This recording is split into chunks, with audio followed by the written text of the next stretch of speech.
Hello, I'm Edward Carey and I'm going to give you a quick tour of my home and some of the objects in it that I've made connected to my books.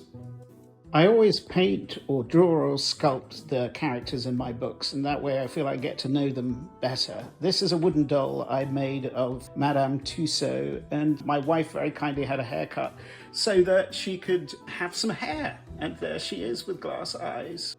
This is another version of Madame Tussauds, this time painted in oils. I say that it's painted by Jacques-Louis David, but it's actually painted by me. Here she is with her childhood doll that she keeps all her life.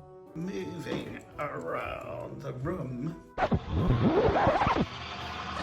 The next piece I want to show you is a portrait of Pinocchio by his father Geppetto. This portrait was made for my novel The Swallowed Man, which is about the 2 years Geppetto spends inside the belly of the whale. And moving along from Pinocchio, here is a sculpture I made for my second novel, which is called Alva and Erva, and they are identical female twins, and they make the city they live in miniature. You can see one of them has just got a little house in her hand, whilst the other is holding the train station, and one of the twins longs to travel and one longs to stay at home.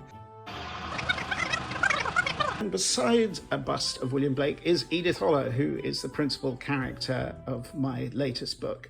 And beside her is her very good friend Aubrey, who is a ghost of a murdered child. And next to them is a bust of Pinocchio, also made for my book, The Swallowed Man. My new novel, Edith Holler, is illustrated with pictures of a toy theatre from the Victorian era, and you could actually cut out the novel and make the theatre itself, or you could just download it from my website. So here you can see Edith, who's the principal character, on the stage, in fact, right in front of the trapdoor, and behind the villain of the piece, Margaret Utting. And here is the theatre in black and white, which you can also download, and showing some of the ghosts in the novel. You can see sort of ghost children behind Edith in the background. She spends some of the novel underneath the city of Norwich, which is where the novel is set. And here is Margaret in a different version of her. Anyway, this is a tour of my house and some of the objects in it. Thank you very much. Bye-bye.